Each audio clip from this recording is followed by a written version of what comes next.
Rameswaram ಕೆಫೆಯ bomb ಸ್ಫೋಟ ಪ್ರಕರಣ ಇಡೀ ರಾಜ್ಯವನ್ನೇ ಬೆಚ್ಚಿ ಬೀಳಿಸಿತು. ಸದ್ಯ ಆ ಉಗ್ರನಿಗಾಗಿ ಎನ್ಐಎ ಅಧಿಕಾರಿಗಳು ಶೋಧ ಕಾರ್ಯಾಚರಣೆಯನ್ನು ತೀವ್ರಗೊಳಿಸಿದ್ದಾರೆ. ಬಾಂಬರ್ ಸುಳಿವು ಪತ್ತೆ ಹಚ್ಚಿ ಬಳಿಕ ಸಂಪರ್ಕಿತರ ವಿಚಾರಣೆ ಕೂಡ ಆಗುತ್ತಂತೆ.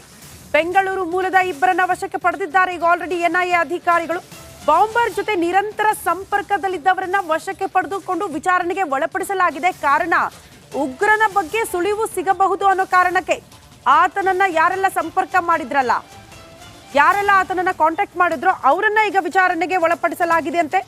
ಶನಿವಾರ ಸಂಜೆ ವಶಕ್ಕೆ ಪಡೆದು ಎನ್ಐಎ ಅಧಿಕಾರಿಗಳು ವಿಚಾರಣೆಗೆ ಒಳಪಡಿಸಿದ್ದಾರೆ. ಇಬ್ಬರನ್ನ ಕೇವಲ ವಿಚಾರಣೆ ನಡೆಸ್ತಾ ಇದ್ದು ಬಂಧಿಸಿಲ್ಲ ಅಂತ ಎನ್ಐಎ ಉನ್ನತ ಮೂಲಗಳು ಈ ರೀತಿ ಮಾಹಿತಿ ಕೊಡ್ತಾ ಇದೆ. ಅಂದ್ರೆ ಉಗ್ರನ ಬಗ್ಗೆ ಒಂದಷ್ಟು ಮಾಹಿತಿನ ಕಲೆ ಹಾಕ್ತಾ ಇದ್ದೀವಿ, ಆ ನಿಟ್ಟಿನಲ್ಲಿ ಇಬ್ಬರ ವಿಚಾರಣೆಗೆ ಒಳಪಡಿಸಿದ್ದೀವಿ ಅನ್ನುವಂತಹ ವಿಚಾರವನ್ನ ಎನ್ಐಎ ಅಧಿಕಾರಿಗಳೇ ಹೇಳಿದ್ದಾರೆ.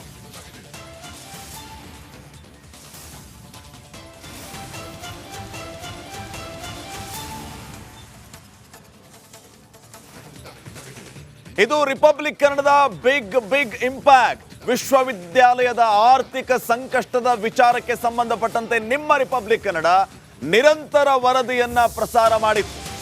ವರದಿಯಿಂದ ಸರ್ಕಾರ ಎಚ್ಚೆತ್ತುಕೊಂಡಿದೆ. ವರದಿಯ ಬಳಿಕ ರಾಜ್ಯ ಸರ್ಕಾರ ಎಚ್ಚೆತ್ತು ವಿದ್ಯುತ್ ಬಿಲ್ ಬಾಕಿ ಹಿನ್ನೆಲೆ ವಿವಿಯ ಕರೆಂಟ್ ಕಟ್ ಆಗಿದ್ದಕ್ಕೆ ಈಗ ದುಡ್ಡನ್ನ ರಿಲೀಸ್ ಮಾಡಿದೆ.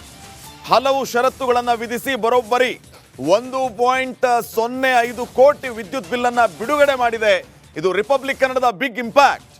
ಈ ರೀತಿ ಇಂಪ್ಯಾಕ್ಟ್ ಆಗ್ತಾ ಇದ್ದಂತೆ ರಿಪಬ್ಲಿಕ್ ಕನ್ನಡಕ್ಕೆ ಹಂಪಿಯ ವಿವಿ ಕುಲಪತಿ ಧನ್ಯವಾದಗಳನ್ನು ತಿಳಿಸಿದ್ದಾರೆ. ಪತ್ರವನ್ನ ಬರೆಯುವ ಮೂಲಕ ಕುಲಪತಿ ಡಾಕ್ಟರ್ ಪರಮಶಿವಮೂರ್ತಿ ರಿಪಬ್ಲಿಕ್ ಕನ್ನಡಕ್ಕೆ ಅಭಿನಂದನೆಯನ್ನ ಸಲ್ಲಿಸಿದ್ದಾರೆ, ಧನ್ಯವಾದಗಳನ್ನು ತಿಳಿಸಿದ್ದಾರೆ. ನೀವು ವರದಿ ಮಾಡಿದ್ದಕ್ಕೆ ನಮಗೆ ಇವತ್ತು ಅನುಕೂಲ ಆಗಿದೆ, ಸರ್ಕಾರ ಎಚ್ಚೆತ್ತುಕೊಂಡಿದೆ, 1.05 ಕೋಟಿ ವಿದ್ಯುತ್ ಬಿಲ್ ಬಿಡುಗಡೆ ಮಾಡಿದೆ ಅಂತ ಹೇಳಿ ಧನ್ಯವಾದಗಳನ್ನು ತಿಳಿಸಿದ್ದಾರೆ. ವಿಜಯನಗರದ ಹಂಪಿ ವಿಶ್ವವಿದ್ಯಾಲಯದಲ್ಲಿ ಈ ರೀತಿಯ ಸಮಸ್ಯೆ ಆಗಿತ್ತು. ಸಮಸ್ಯೆಯ ಬಗ್ಗೆ ನಿಮ್ಮ ರಿಪಬ್ಲಿಕ್ ಕನ್ನಡ ವರದಿ ಬಿತ್ತರಿಸ್ತಾ ಇದ್ದಂತೆ ಫಲಶ್ರುತಿ ಈಗ ದೊರೆತಿದೆ.